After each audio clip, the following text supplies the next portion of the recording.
Para saudara dan saudari yang Tuhan cintai, selamat pagi dan selamat bertemu lagi dalam Renungan Harian edisi hari Kamis tanggal 28 Januari 2021. Hari ini gereja merayakan peringatan wajib Santo Thomas Aquinas, imam dan pujangga gereja. Mengawali hari yang baru ini, kita hendak mendengar dan merenungkan sabda Tuhan. Marilah sebelum kita mendengar dan merenungkan sabda Tuhan, kita berdoa. Dalam nama Bapa dan Putra dan Roh Kudus. Amin. Allah Bapa kami, sumber segala kebijaksanaan, berkat bantuan-Mu, Santo Thomas Aquinas telah mempersembahkan ilmu dan pengabdiannya guna menyebarkan gereja-Mu. Kami mohon semoga kami selalu terbuka terhadap ajaran pujangga-Mu dan berilah kami kemampuan untuk menyelami dan menghayati iman kepercayaan kami. Bersabdalah ya Tuhan, kami siap untuk mendengarkan.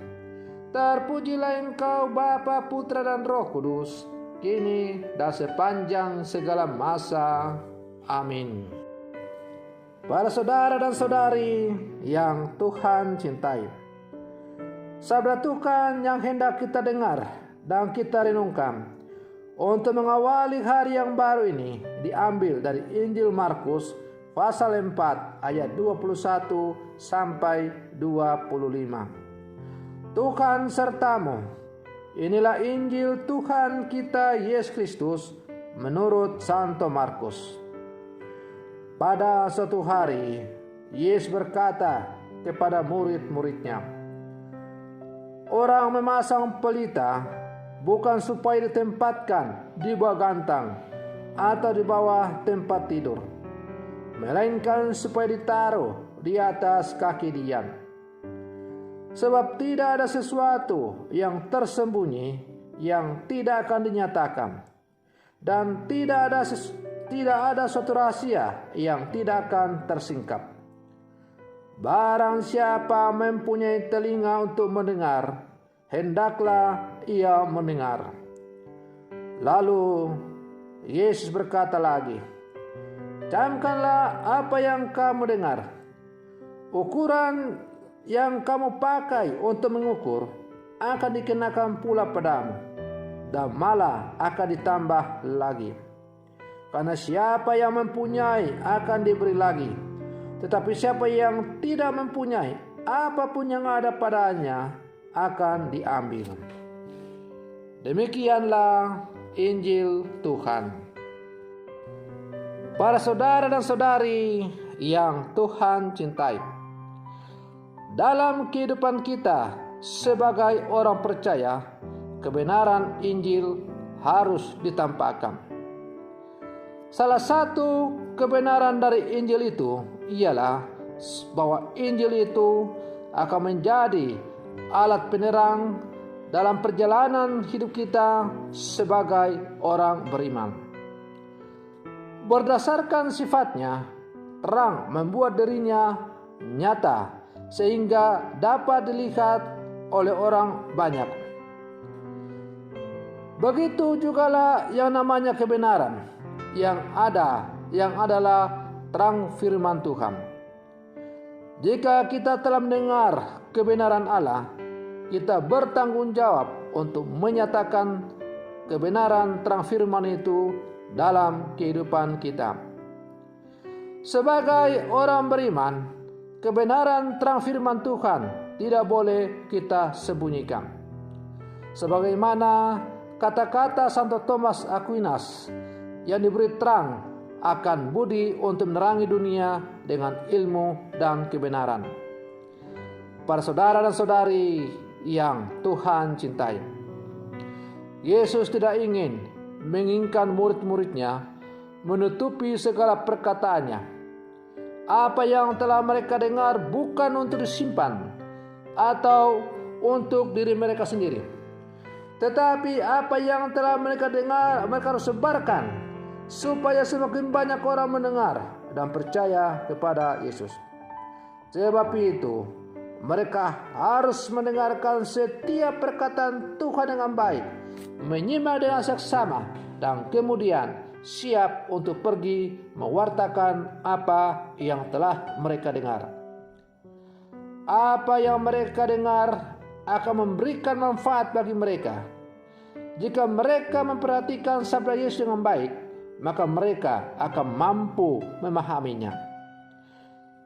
Orang yang tidak menggunakan kemampuannya untuk memahami dan merespons firman Tuhan akan kehilangan kemampuan untuk mendengar. Maka para murid tidak bisa diam saja ketika mengerti Yesus dan kerajaan Allah. Para saudara dan saudari yang Tuhan cintai, ibarat ketika kita memasuki sebuah ruangan yang gelap, lalu kemudian kita menyalakan sebatang lilin, maka cahaya lilin itu akan menerangi ruangan yang gelap itu. Supaya lilin itu bisa menerangi ruangan itu, maka lilin atau terang lilin itu tidak bisa kita sembunyikan, misalnya di bawah kaki meja atau dalam lemari dan sebagainya, melainkan harus diletakkan di tempat yang membuat orang lain merasakan manfaat dari terang itu, karena akhirnya ia menerangi ruangan itu dan akhirnya orang bisa melihat apa yang ada dalam ruangan itu.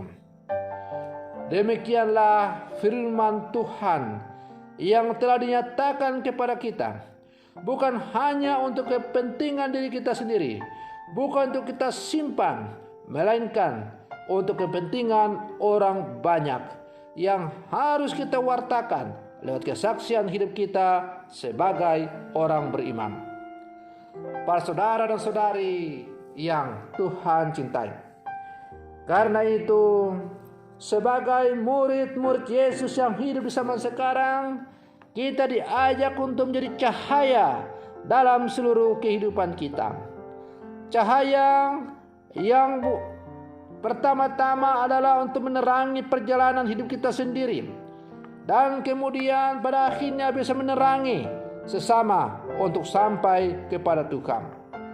Maka tentu kita masih ingat kata-kata yang diucapkan ketika kita dibaptis dan kita diberikan itu lilin menyala. Imam yang menyerahkan lilin menyala itu akan mengatakan, "Terimalah cahaya Kristus. Semoga engkau menjadi cahaya bagi orang lain." Para saudara dan saudari yang Tuhan cintai, kita telah menerima terang kebenaran sabda Allah, firman Yesus, melalui sakramen pembaptisan yang telah kita terima. Maka hendaklah terang itu kita pergunakan dalam kehidupan kita, supaya menerangi kehidupan kita, dan pada akhirnya kita mampu untuk menjadi cahaya bagi orang lain, yang menuntun sesama untuk semakin menuju kepada kehendak Allah. Para saudara dan saudari yang Tuhan cintai, maka marilah dalam seluruh kehidupan kita sebagai murid-murid Yesus, lewat tugas dan panggilan kita masing-masing, kita menjadi cahaya bagi sesama kita. Pertama-tama menjadi cahaya dalam keluarga, menjadi cahaya dalam kombas-kombas, menjadi cahaya di paroki, dan cahaya bagi sesama dalam seluruh kehidupan kita. Dan dengan demikian, semakin banyak orang kita ajak bersama untuk bersiara ke rumah Allah yang Maha Kudus. Para saudara dan saudari yang Tuhan cintai, Santo Thomas Aquinas telah memberikan contoh teladan bagaimana ia bercahaya bagi sesama, bagi gereja di sepanjang zaman. Dia adalah teolog yang amat terkenal pada zamannya, dan sampai sekarang banyak ajaran-ajaran gereja justru berasal dari Santo Thomas Aquinas ini. Maka seperti Santo Thomas Aquinas yang menjadi cahaya bagi gereja, bagi umat Allah yang percaya dengan ajaran-ajarannya, maka marilah kita juga menjadi cahaya bagi orang lain, bagi sama kita dalam hidup kita, lewat tugas dan panggilan kita sebagai orang-orang beriman. Maka para saudara dan saudari yang Tuhan cintai, semoga perlindungan saya itu mengawali hari yang baru ini semakin menghantar kita untuk menjadi cahaya-cahaya sejati dalam seluruh kehidupan kita. Semoga demikian. Selamat pagi, Tuhan Yesus memberkati.